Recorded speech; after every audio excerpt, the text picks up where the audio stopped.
The following thoughts on Hoppe Hour do not represent Cox Media Group or its sponsoring. Anything you hear may and will be used against you. Thank you. Voted as best local podcast in Tampa Bay by the Creative Loafing. You're listening to Hoppe Hour. Are you feeling classy today? Sit down, pour a glass of wine, and listen to Hoppe Hour. You're tuned in to Hoppe Hour, an hour where Hoppe rants about something. Sit back and listen in. Hoppe Hour is on now. Hoppe Hour is on now. What up? What is happening? This is Hoppe Hour. I am your host, Ryan Hoppe, and you may have seen him on Anderson Cooper. You may have also seen him on Out Front with Aaron Burnett, and he also is featured on WOIO-TV in Cleveland, Ohio, live in Cleveland. Scott Taylor is on Hoppe Hour. What's up, dude? Hey, what's up, man? How are you? Good to see you, hear you, and be on your show. Thanks for the invite, buddy. No problem, dude. When I lived in Cleveland back for about 5 months back in the winter when I worked in radio out there, I was a huge fan of your reports, man, because you're very laid back, and I can tell that you just take the job each and every day. You know what I mean? You don't take it too seriously. No. Anybody who knows me personally knows that I'm a kind of a laid-back guy. I don't take myself serious, no ego. Yeah. And I just enjoy helping people. So, yeah, you nailed it. You nailed it. And now, how long have you been in Cleveland? We'll get to everything going on with the Browns, but I want the radio world outside of Cleveland to get to know you. So how long have you been there working in Cleveland? Well, I've been here 13 years. Came here in about 2002 when actually Michelle Knight disappeared, believe it or not. And I've been in the business for 25 years. And been going strong. Started doing the weather on the weekends, believe it or not, in Wisconsin. Knew nothing about the weather. And now I'm an investigative reporter here at Cleveland 19 for the last 13 years. Which job was more hard, doing the weather or what you're doing now in Cleveland? Which job do you have to have more prep with? Well, I knew nothing about the weather when I first started. I could just perform in front of the camera. I could BS my way. So they gave me the job, and I learned, on the fly. But I think what I'm doing now is probably the most difficult because you have to deal with so many emotions out on the streets trying to turn these stories and meeting families that are just devastated, and then confronting politicians and government officials and people, CEOs who just don't want the truth out. So this one is probably more difficult right now. But this is the one that I enjoy the most because at the end of the day, I think I'm helping everybody with my stories. What are some things that are so hard to approach? Like, is it maybe a mom that her son just got murdered, or could it have been when Trump was in town? What are some examples of when it's sort of hard to do your job? I think the toughest is knocking on the door of a family who had a loved one attacked, murdered, something along those lines of violent type of incident. You don't want to knock on those doors, but you know what? You want to get their story out. You just don't want it to be a name and a headline. You want to let people know who this person was, how they were loved, where they worked, who are their friends, and that's why I try to explain to families when I knock on their door. And I got to be honest with you, probably 99% of the people are glad that we're there to tell the story, to shed some light on what happened. And then there's the 1% who just really want their privacy. And I respect that. If you tell me to go away, I'm going to go away. Just answer the door and tell me to go away, and I will. And that's what I respect about you, man, because one of my fans from Cleveland, Russell Boroviak, he just had his daughter that went missing, Alexa, and he told me that you've been one of the people out front that's been helping promote his daughter that just went missing. So I appreciate that. That's very cool of you. Yeah, that is a really difficult story. She's still missing, been missing since November 8th. Your listeners probably know all about it. You know all about it. Yeah. Hopefully we're going to get that story on a national level this week or next week. We've already got it on TMZ. We already got it on Nancy Grace and obviously on your show as well. So hopefully somebody will hear this and know where she is and she'll come home. And that's what we're hoping for. What is some info about that case? Like, what town did it begin in? So, let our audience know how this all went down. Yeah, on November 8th, she was getting ready for bed at her mom's home and her stepdad's home. And about 7:30 Sunday night, it was a Sunday, she decided to take her dog out just one last time before they went to bed. Usually he slept in the same room. I've been inside the house. It's a small, beautiful house. Stepdad lives there, mom, and also her little brother. So she goes out to the backyard, and then her older sister comes in from some event that she was at, comes home, walks in the back door and says, "Where's Lexi?" Because her name is Alexis, but they call her Lexi. And mom goes, "Well, she's out with the dog." And she goes, "No, she's not." They go outside. The dog is there, tied up. Her house goes into a backyard out the back door, and then an alleyway, and then to the main drag. And she has vanished. And that was November 8th. And now still don't know where she is. Police have come out and say that she talked about running away. Her folks don't believe that she ran away, and if she did, something else has happened to her. And her dad, who you know, her biological dad, Russell Boroviak, doesn't think she ran away either, or something else has happened to her. Now, they did get on Nicolas Cage's movie set here in Cleveland, Dog Eat Dog, his brand new movie, a crime drama. And Nicholas was nice enough to hold up a picture of her, and that's what kind of started the national buzz about this. I contacted TMZ. TMZ picked up the story. I contacted CNN, Headline News, and Nancy Grace picked up the story. And we're working with another national show, hopefully, that will get on board. Because, I don't care if it's a missing person, if somebody's been abducted, like Michelle and Gina and Amanda, or if somebody's run away, like we first thought Michelle did. If you are a runaway or if you're missing, you need to have your face out there. You need your story told, and that's what I try to do. And now, if they know where Lexi might be, what is some of the contact info if they can maybe talk to the police or a group? Well, you can always get a hold of Crime Stoppers. Just Google Crime Stoppers in the Cuyahoga County or Cleveland area, and they can always call that. And what's really cool about that is, there's that street cred where you don't snitch on anybody. But what Crime Stoppers, it's so cool is because you can call. You don't have to leave your name. You don't have to leave a number. You don't have to leave anything. Just give the information. Yeah. There are cash rewards right now. There's a $2,500 cash reward through Crime Stoppers. I know the family's trying to do fundraisers to raise even more money. But that's why I like Crime Stoppers. It solves a lot of cases because you call. You're not snitching on anybody. You just get the information. And in this case, why wouldn't anybody want this 15-year-old girl home? That's what we have to do. And now, does this happen a lot in Cleveland and areas around there? Because you had Michelle Knight and Amanda Berry. Is there a missing person thing that goes on a lot in Cleveland, or is this just sort of a coincidence? Well, Gina DeJesus as well. All three of them, and everybody knows that case. Over 100 people missing in Cleveland when they walked out that front door. People turn up missing all the time. Now the really strange fact that I find, when it comes to missing kids, most of them are found, believe it or not. The majority of them are found. The runaways and the missing kids are found, and that has to do with, obviously, people, finding these folks. It's not just the police, getting the clues. And Cleveland does have a problem, just like really any major city in the United States. Quite a few people still missing from Cleveland.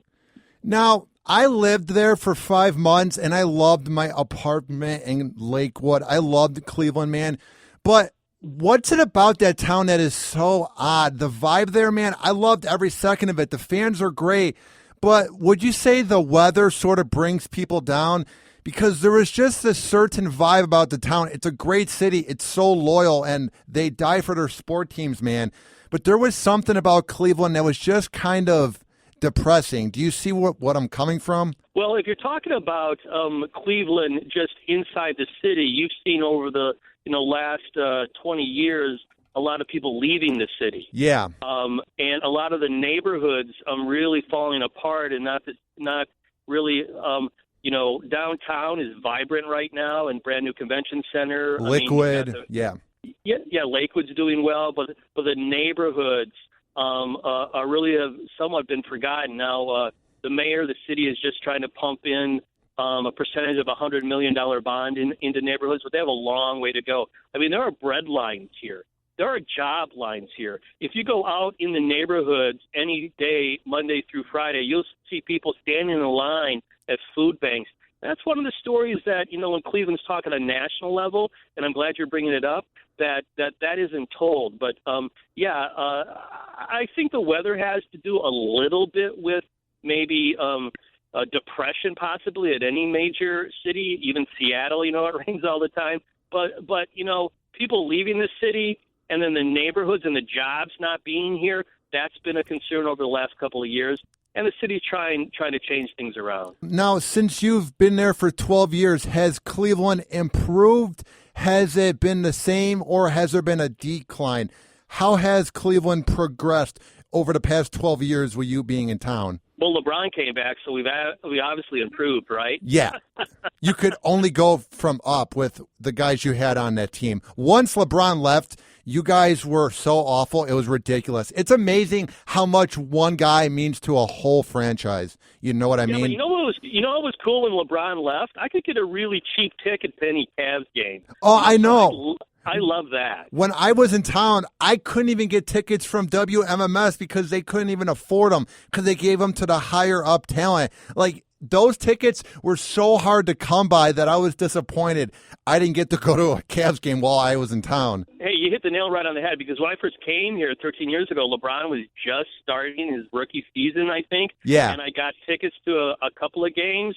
And then as it went along, they started, not appearing in front of me very much anymore. And now I couldn't get a ticket even if I asked for one, to be honest with you. They're tough. They even took away the tickets from the Cub Scouts and Boy Scouts. Are you serious? That they used to give to them for free. They took them away because they just obviously it's a hot ticket in town. They help the Cub Scouts and Boy Scouts out a different way, but no more free tickets. What about like Browns or Indians? Are those just like giveaways at this point, especially with Manziel and everything? Yeah, I just talked to a guy who's buying tickets out on the street corner, and he's saying right now tickets are going for as cheap as $8 to get inside. So, yeah, there's plenty of tickets now because obviously we've won, 2 games? Johnny Manziel's not starting. So, yeah, there's not as much interest. But because you lived here for 5 months, no matter if they're winning the Super Bowl or the last place team, this is a Browns town. Yeah, it is. Always will be a Browns town. I don't think everybody understands that across the nation, but your listeners should know that it doesn't matter if LeBron is here. It doesn't matter, how good the Indians are. It's a Browns town, and it always will be. I'm just going to say this. You don't have to agree with me or not, but it seems like Cleveland is a bit of a bandwagon town because I'm not trying to say Chicago is a better city, but when the Bears are bad, they sell out. When the Sox are bad, they do okay. When the Cubs are bad, they sell out. But why does Cleveland sort of just give up on the teams? Like when the Indians are mediocre or the Browns are bad, like you're seeing your favorite team play. Do you see where I'm coming from with that? It seems like they'll go when the team's 6-3 or the Indians are above 500. But I just don't get this whole thing where tickets are $8 to see a professional team, bad or not. Yeah, you know what? I think that we have been just dying for a winning Browns team, and it kind of then siphons off to the Indians, and we have strong opinions in Cleveland. We're a blue-collar town. We're a melting pot of a lot of different cultures, and we're going to tell you if you're a loser, or if you're good, or if you're a winner, And I think that's part of it. Obviously, Chicago's had a lot of success with Michael Jordan. Even the Bears were in the Super Bowl. The Cubbies this year. So, and even the White Sox have done, over the last 15 years, okay. But yeah, but when the Indians were red hot here a couple of years ago, that place was packed. I even actually covered them when they were in Boston playing for a playoff game, and a good part of Jacobs Field was packed, just watching it on the Jumbotron. So, yeah, we're a bandwagon team when it comes to the Indians, maybe to the Cavs, but the Browns, we'll turn out. But I think this year is just with the Johnny Manziel and the Haslam stuff with Flying J and the federal investigation, it's taken a toll on Browns fans. All we want is a quarterback who goes home and plays football and a winning team. I don't think that's a lot to ask for in the NFL. Now, it might be because I'm not a Browns fan. My mom is from Lyndhurst, so I do love Cleveland. But I find the hate on Johnny Manziel to be absolutely ridiculous because other people party just as hard as him. It's just he's a big name. And I think your coach out there has it in for him. Now, I'm not in Cleveland, so I don't have the inside scoop like you, Scott. I just kind of think if you draft him in the first round, if he goes out and gets drunk, either way, you kind of have to root for him and play him. Like, he is the potential future of the Browns, not Josh McCown. Like, do you see where I'm coming from, that it's ridiculous? Yeah, I think so. I think you're right. And I think, I asked Browns fans last week about, is it a big deal if he's out partying or not? And the majority of people on my Twitter poll said, they don't care what he does off the field. As long as he's not breaking any laws, not hurting anybody, he can do whatever he wants. Now, when it comes to Jimmy Haslam and Ray Farmer, the general manager, Jimmy Haslam, the owner, and Mike Pettin, I think Haslam and Farmer picked Johnny, and it wasn't Mike Pettin, the head coach's choice. So I think he always had a chip on his shoulder. And I think he's given, if you talk to him, he'd probably say, I've given Johnny, chance after chance after chance after chance. And he keeps disappointing with me. And sooner or later, I got to, cut bait. And I think that's what he's doing, at least for this game. But, we got a couple more games, and he put him to third string. And the next day, Pettin came back and said, listen, that doesn't mean he's not going to play again. So, but here's the thing, what I think, the feeling that I get here. I think Ray Farmer is gone after this year. I think Mike Pettin is gone after this year. Oh, yeah. And believe it or not, I think they keep Johnny Manziel, and he's here for at least another season with a new regime. Here's what I don't get. I don't get why your coach has such a chip about not playing Johnny Manziel, and he's so bent on not letting him play. It's like, dude, you're obviously not doing something right if you guys are on a 5-game losing in a row and you're 2-8. That's what I don't get about your coach, is he acts like such a hard ass, but it's like, dude, you have no room to talk. Your winning percentage is 200. Do you see where I'm coming from? I find it ridiculous that he's so against playing Manziel. Your team is so bad, you might as well just ride it out with the party goer. Yeah, I don't understand why they, if they're going to go with Johnny, why didn't they go with him earlier in the season? Yes. Now, I'm a Green Bay Packer fan, so I Boo! saw Rodgers. Go Bears! I sat, go Pack. I saw Aaron Rodgers sit behind Brett Favre for 3 years. So I don't have a problem with a rookie sitting, maybe even the next year. But if you're going to throw him in there, throw him in there and let him go. But I think it comes down to, you've been in the media. You've dealt with bosses, general managers, news directors, program directors. Everybody has an ego in this business.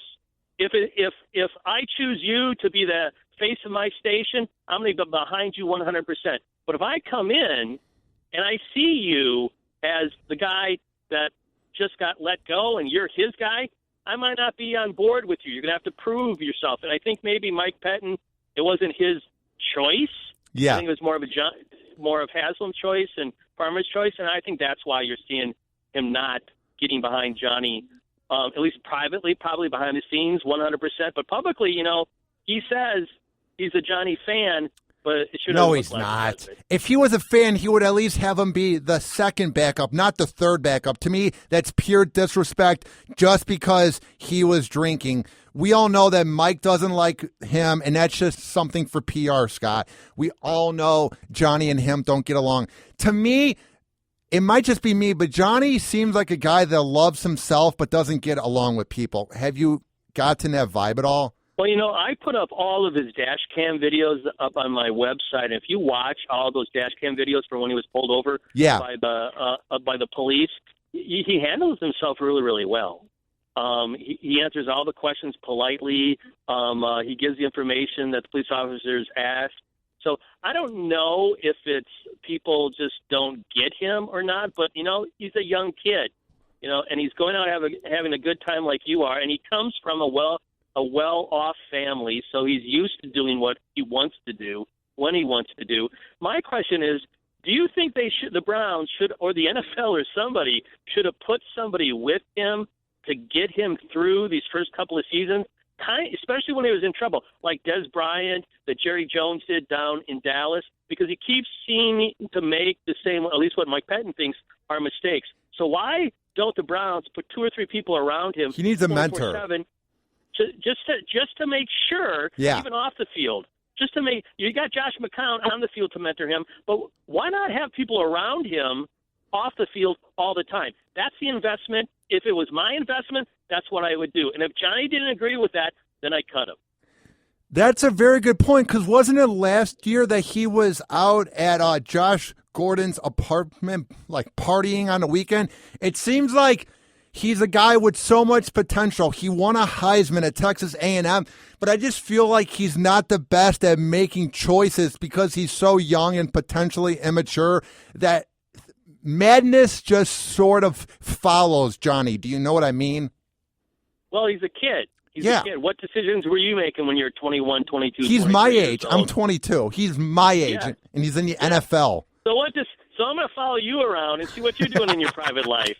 And I'm telling you, I'll have something on you by the end of the week. I know. Okay? That's what drives me nuts is he's a human being. Any of these people that hate on him need to remember what they were doing at 21 and 22, but they weren't a famous quarterback on TMZ and playing for a fan base that wants to win. That's what drives me nuts, Scott, is we need to all think about what if we were Johnny, you know? Yeah, and you know what? The media drives this a lot. I think a lot of people think what you're thinking. I think the fan base want him to play. They understand where he's coming from, that he's just a kid. I think the media kind of hypes it up, obviously, and people with cell phones want to grab something and sell it to TMZ. They want to cash in on Johnny's fame, and that's really unfortunate. I like to see him play out the season. I like to see him to come back next season, but we'll see. I just think Jimmy Haslam is a billionaire, and he's not going to sit on this very too long until he pushes the red button that ejects everybody, at least Ray Farmer. And also Mike Patton.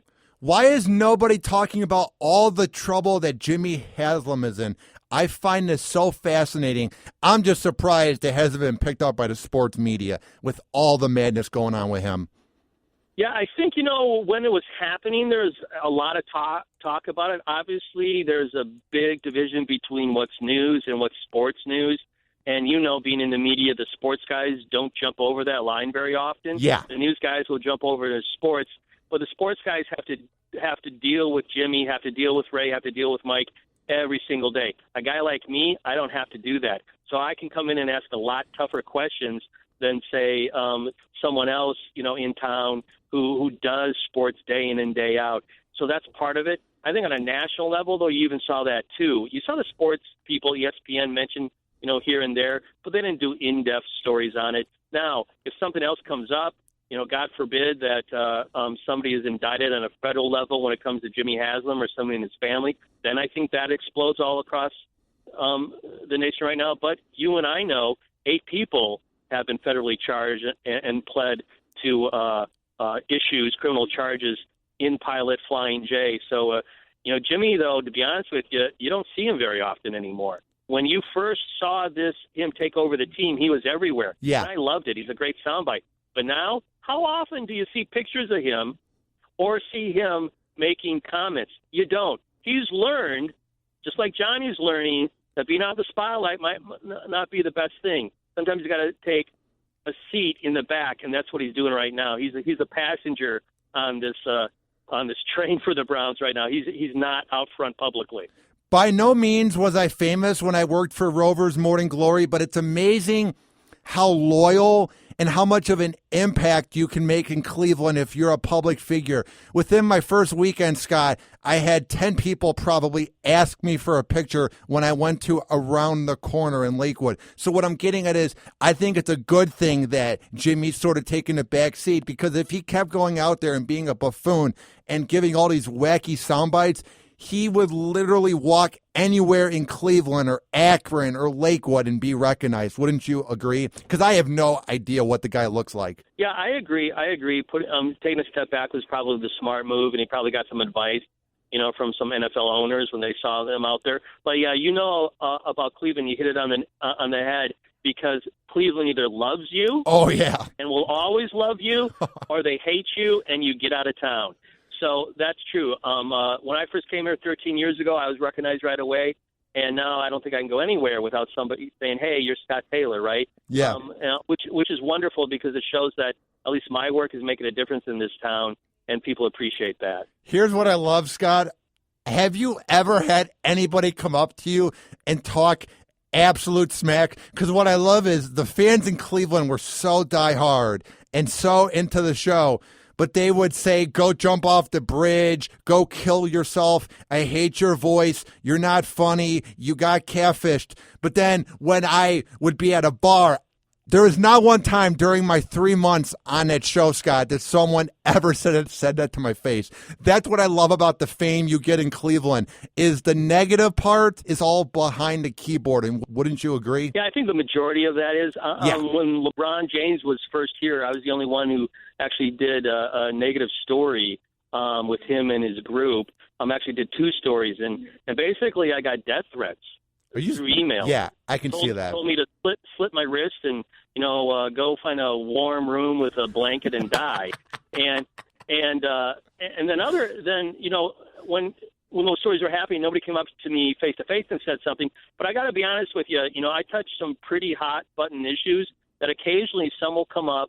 And they won't scream and yell, but they will make their point. Yeah. That they don't agree with the story that I put on, and usually that's some type of tie-in to whoever I was doing the story on.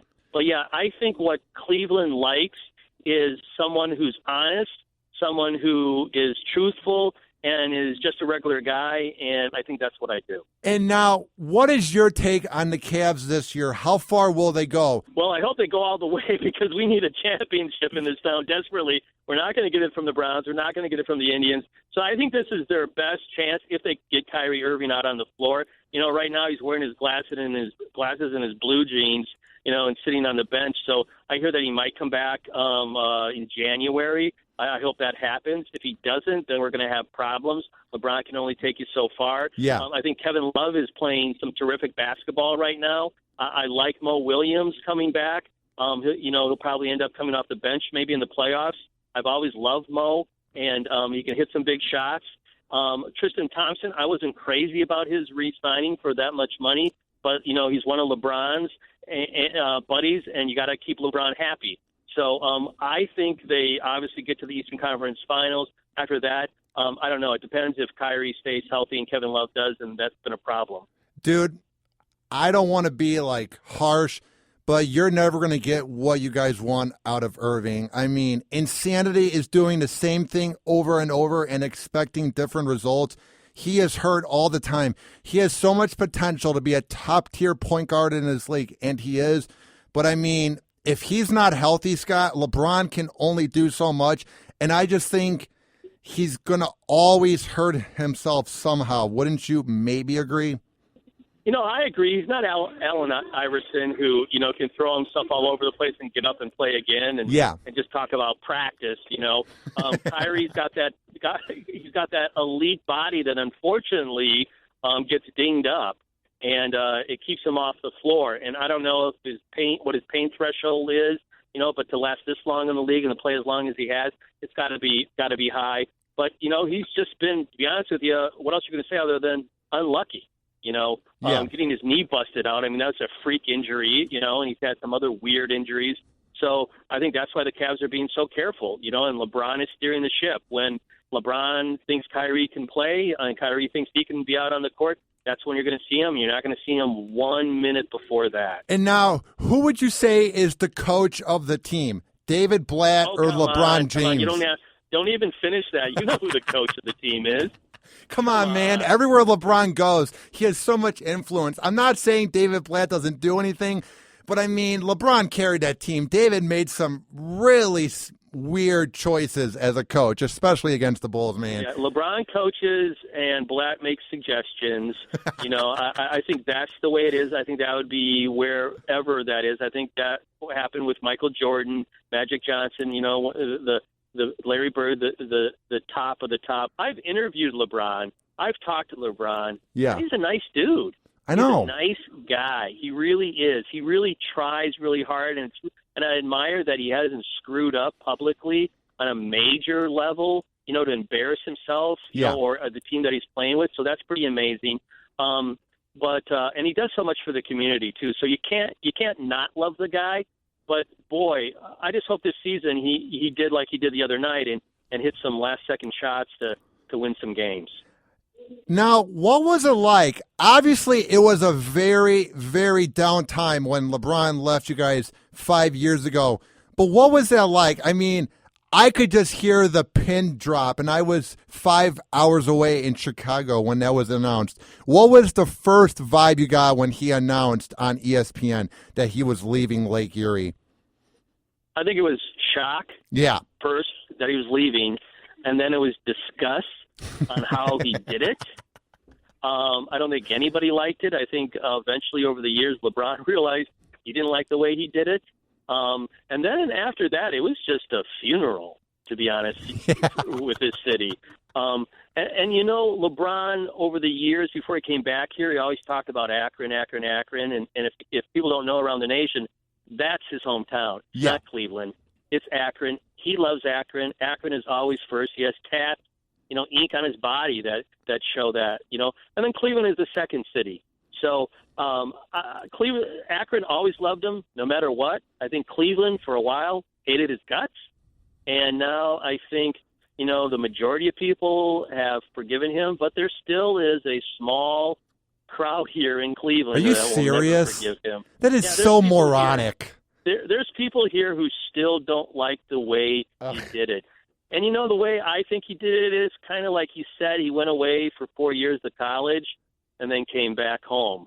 And I was one of the guys, though, to be honest with you, said he would never do it. He'd never come back. There's no way the people around him would ever let him come back because I thought it was all about money. He would talk about being the richest man on the globe, not in the United States. You interview him, he would talk about back in the day when he was here, he and his buddies would, Rich Paul and Maverick Carter would talk about being the richest men on the globe. And you wouldn't do that, I thought, in Cleveland. But Nike obviously has helped him. He started his own movie production company. That's helped him. So who knows? Maybe he will be someday the richest guy on the globe. Maybe Dan Gilbert will give him part of the casino. I don't know. But I was really surprised when he came back. Now, I like to listen to 92.3 The Fan in Cleveland just to catch up with everything going on with the sports out there. And I heard like 2 or 3 weeks ago that Kozar said that he would love to help out the team some way. He said it on air. Is there any chance that could happen? Because I think adding Bernie Kozar, Scott, would be huge momentum for this team. You know what? I think if they go through another season like this, you could see it. But I think you've got egos involved that really aren't going to put those kind of former players in major decision-making positions. But I could be wrong. I've been wrong before. I was wrong about LeBron. Would that be for the fan base a big high five? I think it would be. Would more Kozar jerseys be sold, from the team shop? Yeah, thousands of them, especially if they turn around to win. But, we're talking about a multi-million-dollar business that I don't know if you hand it over to a guy who's doing a tailgate show. Do you hand it over to a guy, Bernie Kozar, who might be a general manager at another team, a Bernie Kozar who was an AD at a college or a coach? Yes. I just don't know if what he's done since he got off the field adds up to a high position in an NFL office. But even with that said, what I think would be wonderful, what I think would be maybe the right move to do, why not? They've tried everything else, so why not put Bernie in there, a couple of the other former players, and see what they can do.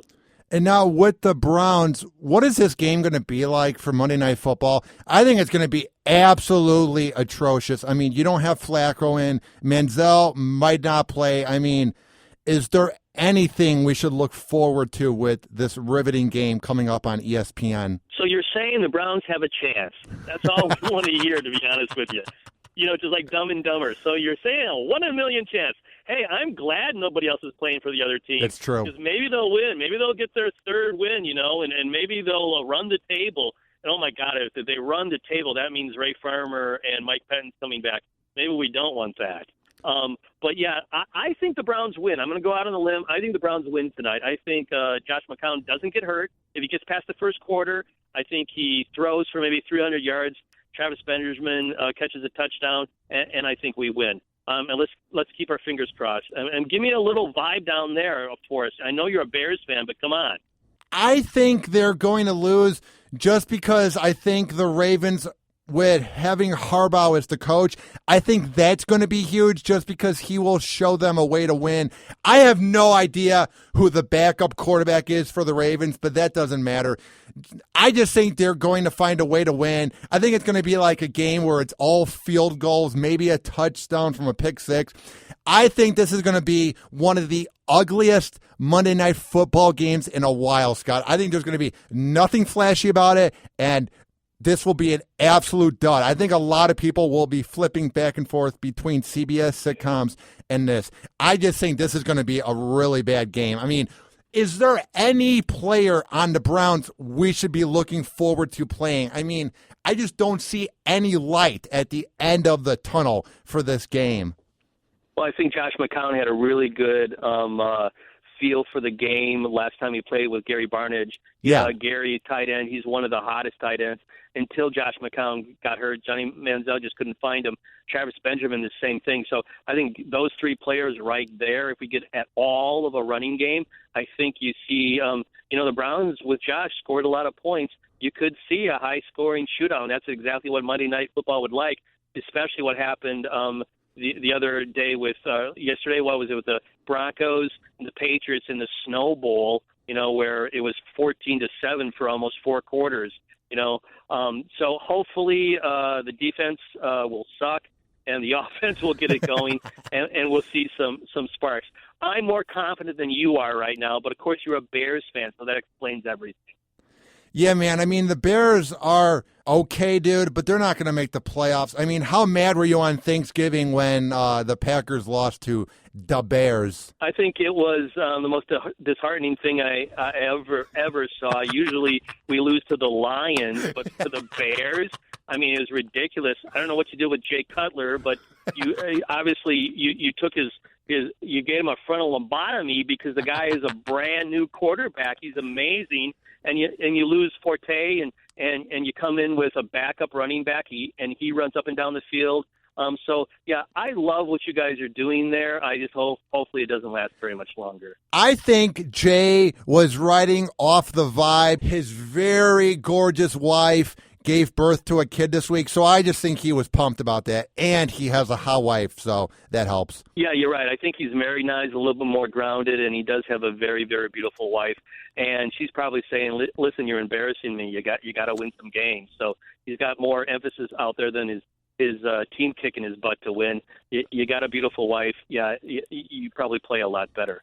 Hey, man, I'm going to have to run because I'm going to have to go cover the traffic problems down here in downtown Cleveland. Are you cool with that? That sounds good, man. Now, before I let you go, where can people find your work online, Scott? Well, you can follow me on Twitter. That's probably the best place to get what I do. It's at Scott Taylor TV. So Scott Taylor TV. Go there, and then everything else, my YouTube channel you'll find there, my website you'll find there. So that's exactly where you'll find my work. And by the way, my work is not just concentrated on Cleveland. I'm global, baby, like LeBron, so I cover stories all over the place. So if you want to check it out, please do, and please everybody listening to your show too. I love your show, by the way. Thanks, bro.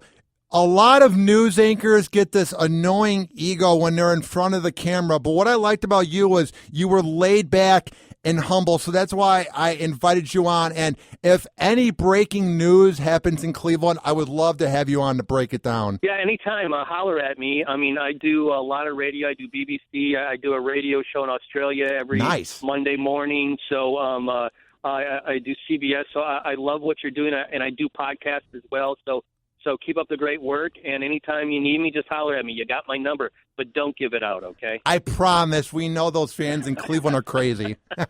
Yeah, exactly. All right. Well, last thing I'm going to say is good luck with everything. Love you, man, and go Browns. Go Browns. Let's beat those goddamn Ravens, bro. All right, man. Have a good night. All right, you too. Thanks, Scott. Bye-bye. And that was Scott Taylor from WOIO-TV in Cleveland. I'm a big fan of him. I loved his reporting, so it was a lot of fun to have him on.